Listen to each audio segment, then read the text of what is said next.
Hey yo guys, welcome. It is Reverend Gibbon 4. Just a disclaimer while we get set up a little bit.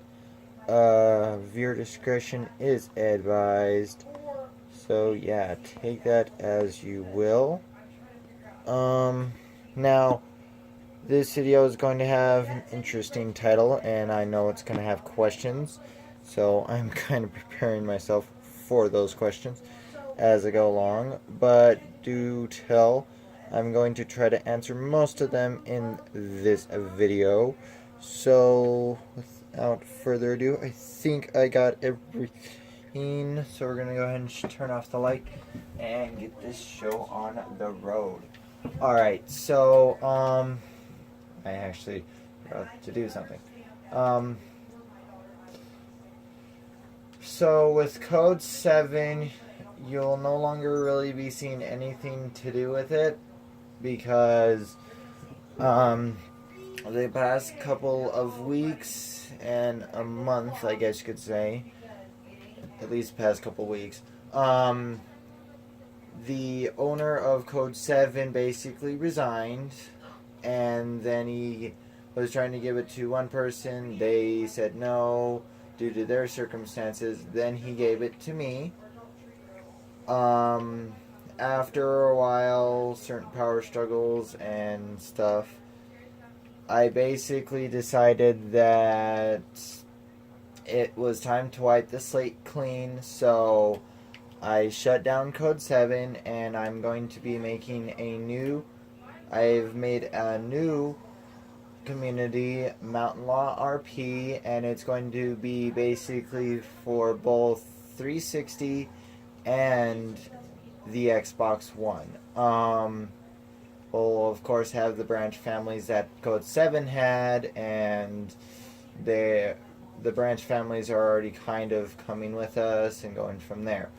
Um, so in certain terms, I have shut down Code 7, but the original owner of Code 7, he's going to be using it for what his new interests are as far as it goes. So, and what those are is of his concern if he wants to disclose those on his own channel at his own time. That is totally up to him. That's not my business. But from at this point, Mount Law RP is going to be hosting certain meetings, and certain videos will be going out.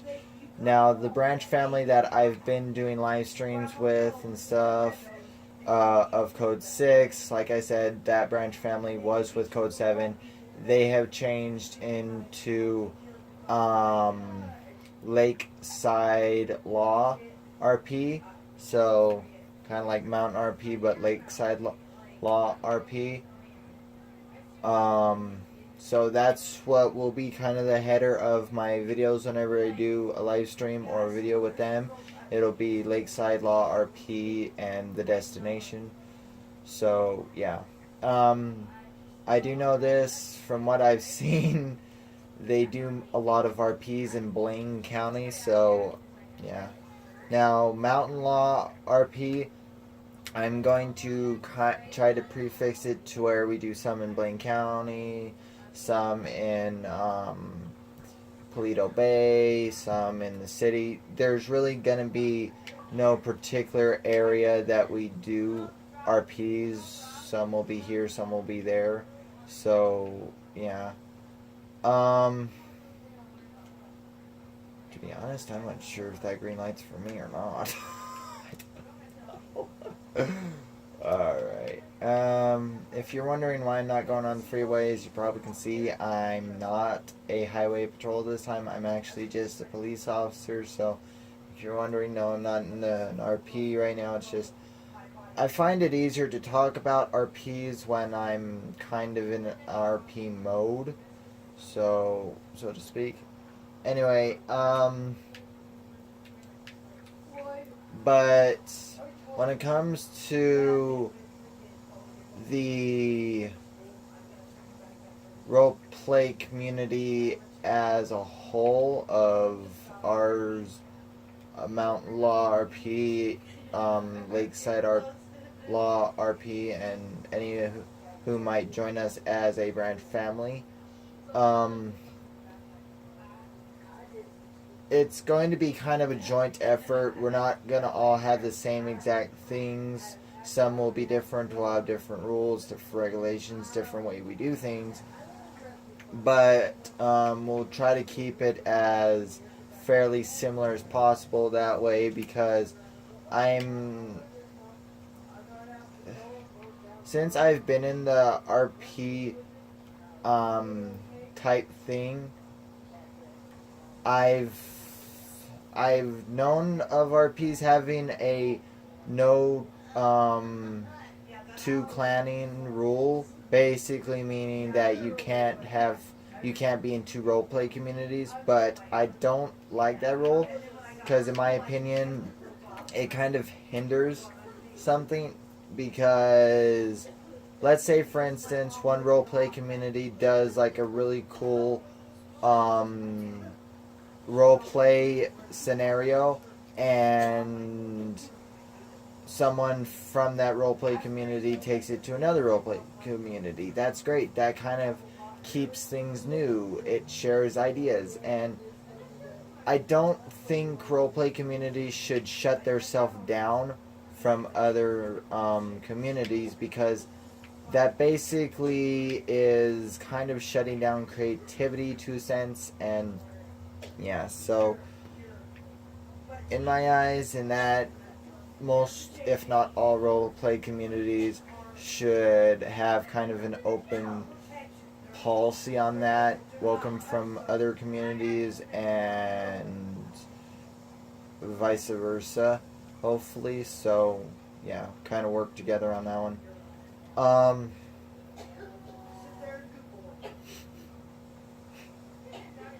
So yeah. Alright.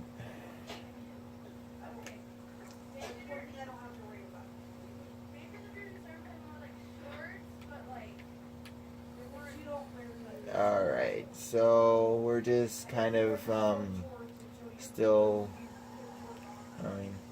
oh, and for those of you that like Fortnite and is possibly wondering about that, to be honest, I might throw one every now and again out there of either a live stream or a video, but I'm not a huge fan of Fortnite, to be honest, because how do I say this?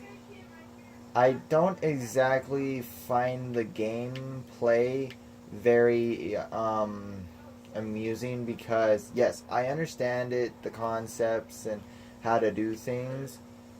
It's just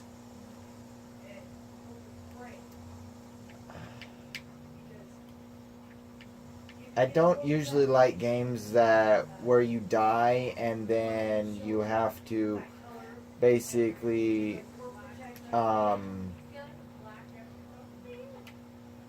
go into another session pretty well automatically and you don't respawn. Now, games like this or Call of Duty Black Ops, ones like Team Deathmatch and stuff like that where you respawn every time you die, those are the kind of games I like, because I know I'm going to mess up, I know I'm going to die. But that kind of where you can kind of keep playing, then yeah.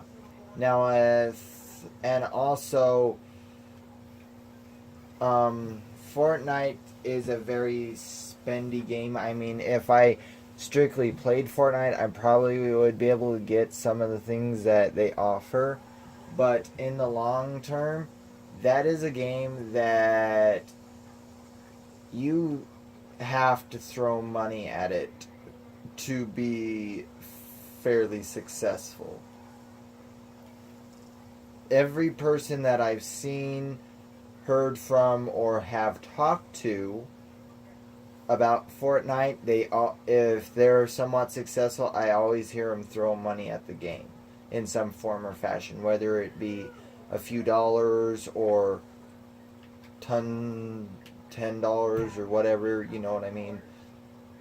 I myself, I'm not exactly against throwing money at a game and trying to get better at something, but because I've done it in the past of where I'll throw money in a game.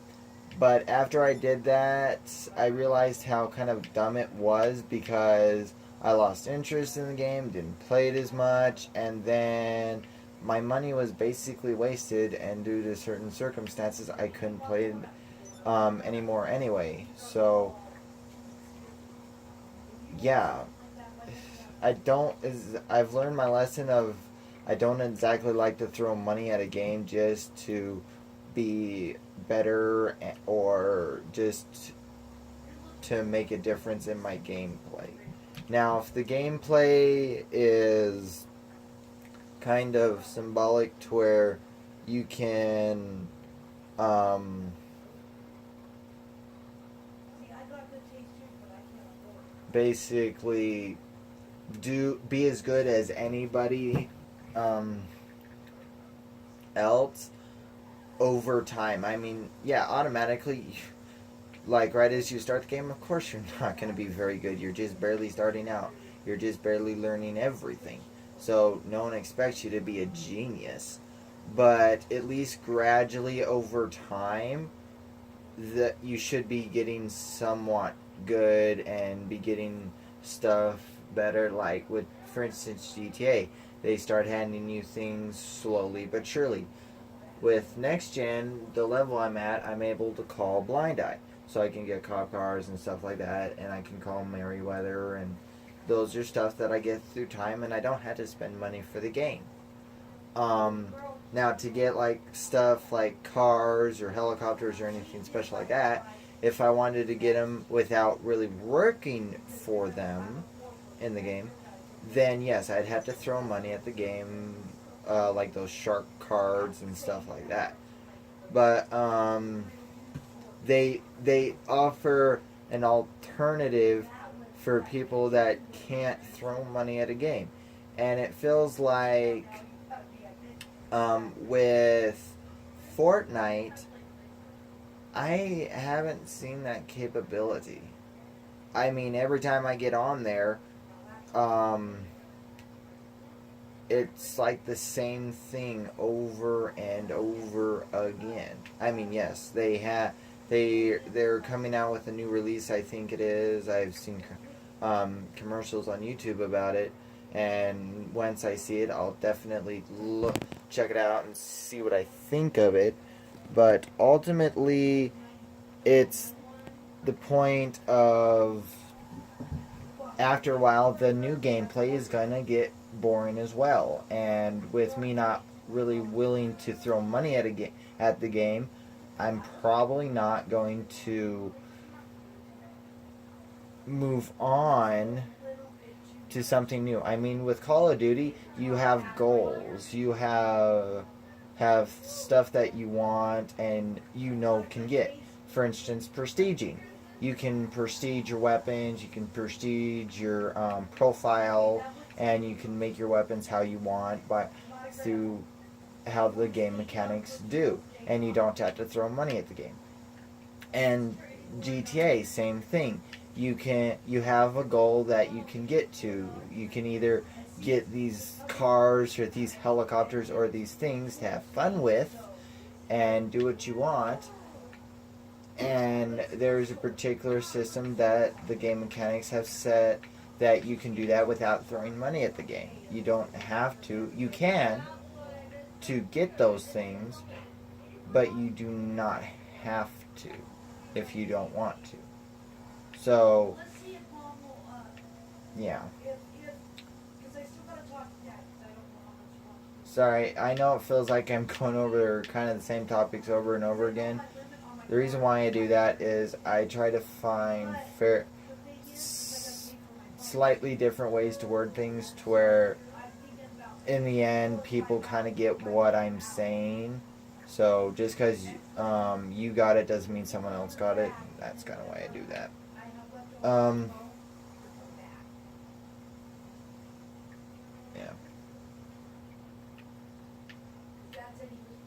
Oh shit! Saw the guy.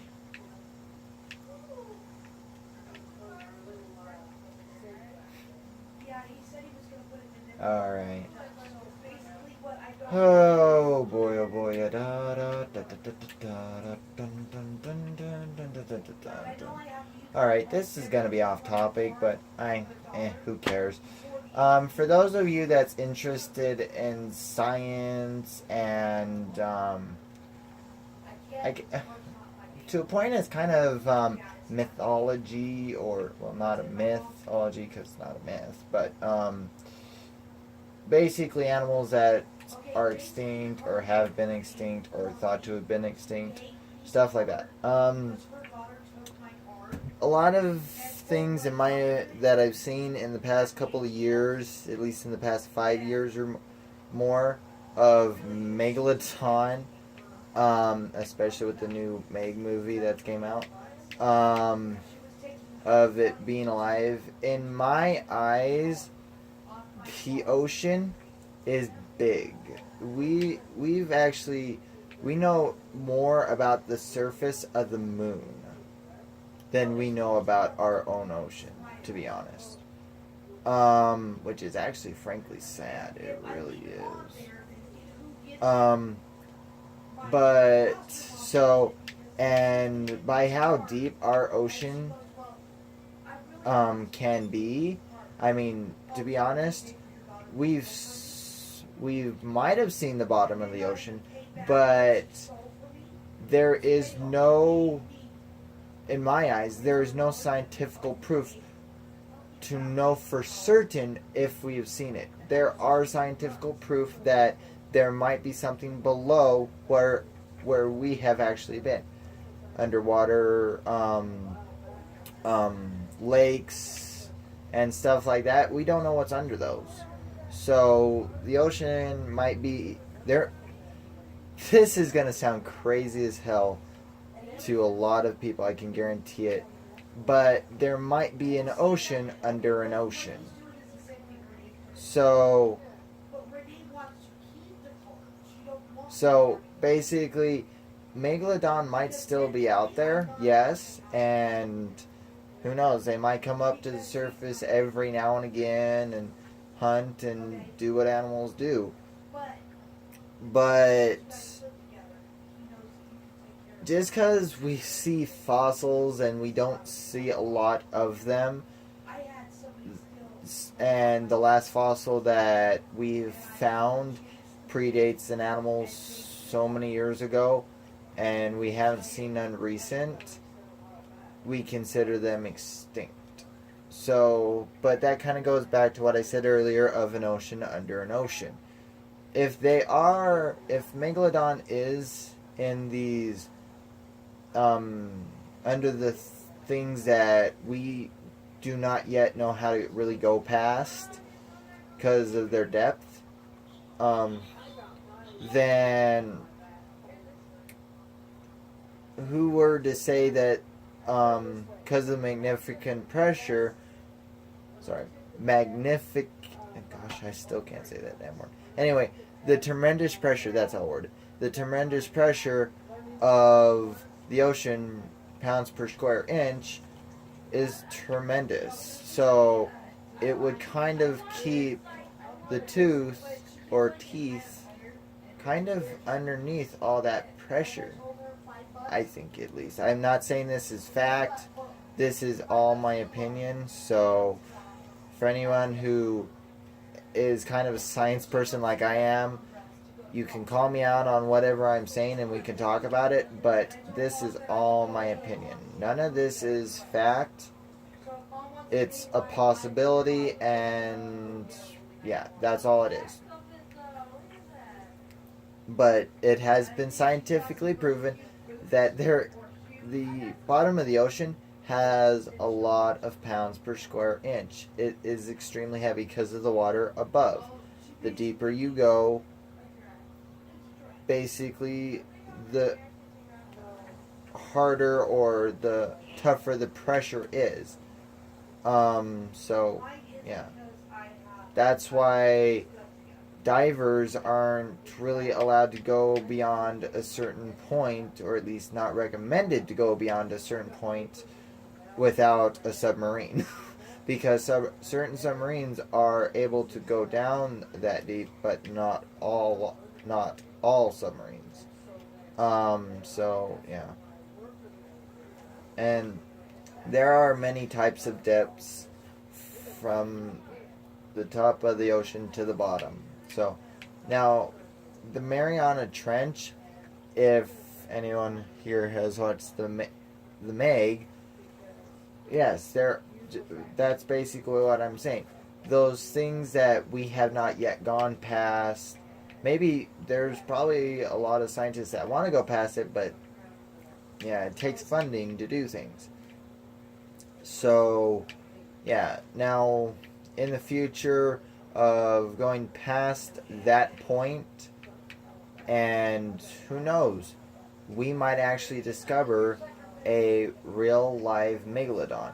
But guaranteed, if we discover that, or more than one, it is going to be an interesting day, because you're basically, to a point, reintroducing an apex predator that's been thought to have been extinct for years upon years, millions of years.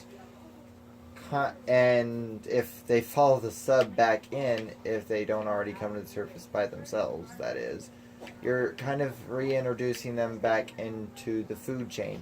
And depending on whether or not it already happens, that could have a major influence on the ecosystem, depending on where it happens, what time of year, and stuff like that.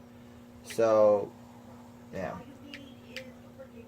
That, to be honest, that's kind of the equivalent of introducing, I forget what it's called.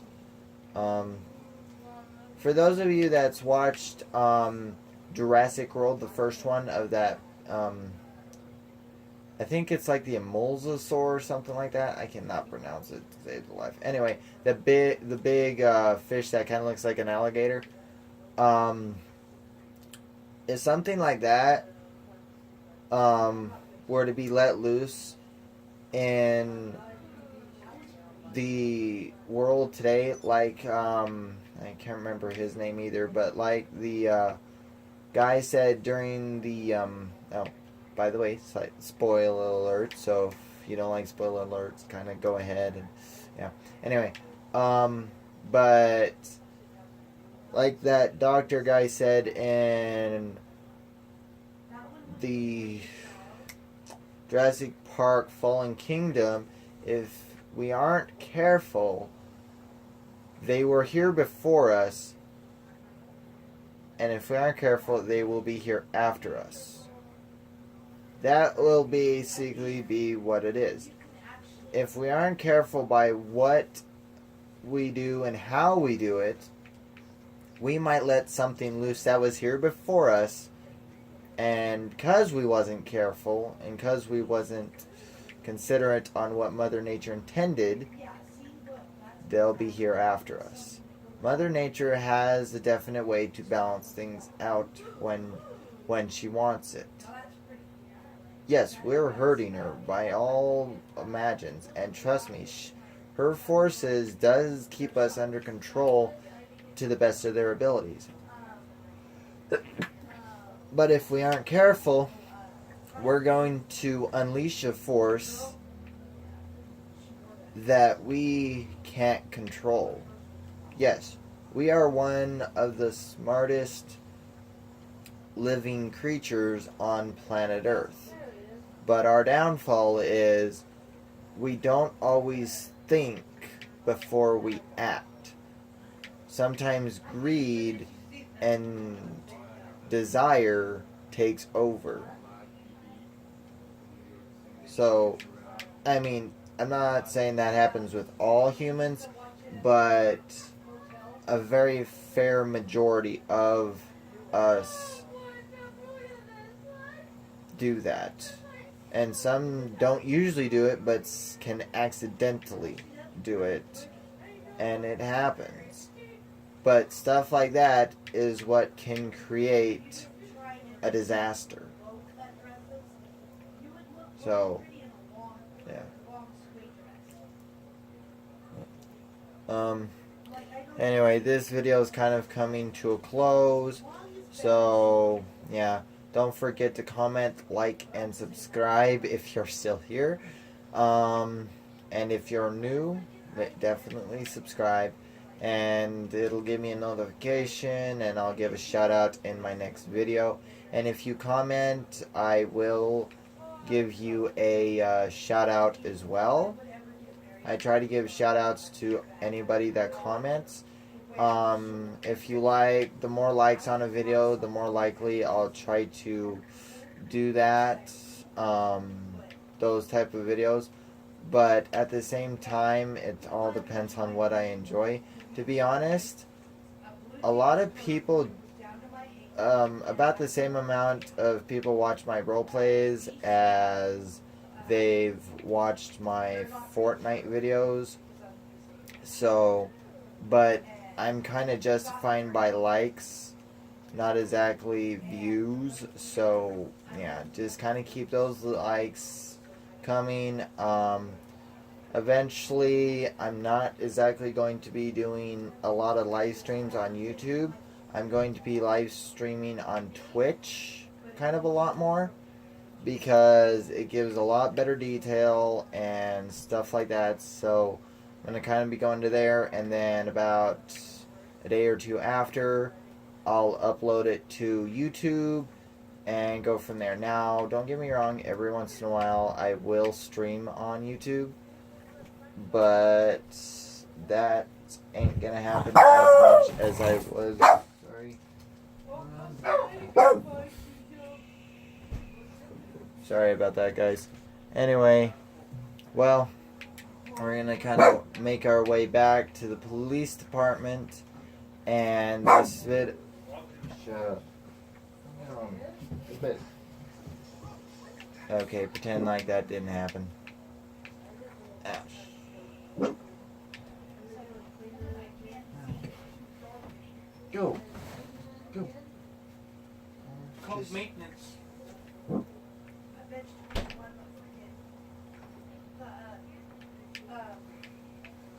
Bathroom where we were in.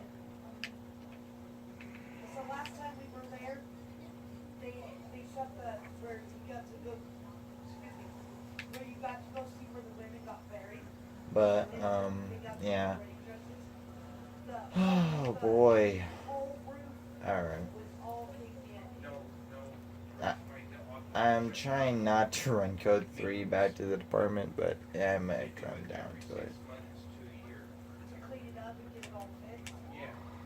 Alright, we're gonna run a little bit of code 3. This is not legit, but yeah. If you're wondering, no, normal cops wouldn't do this for this reason at all, but yeah.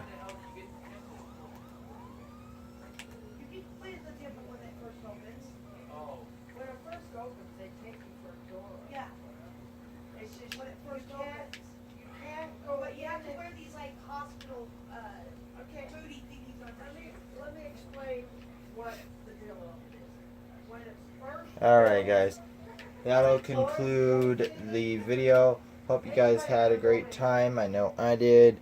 I'll see you guys on the flip side. Bye.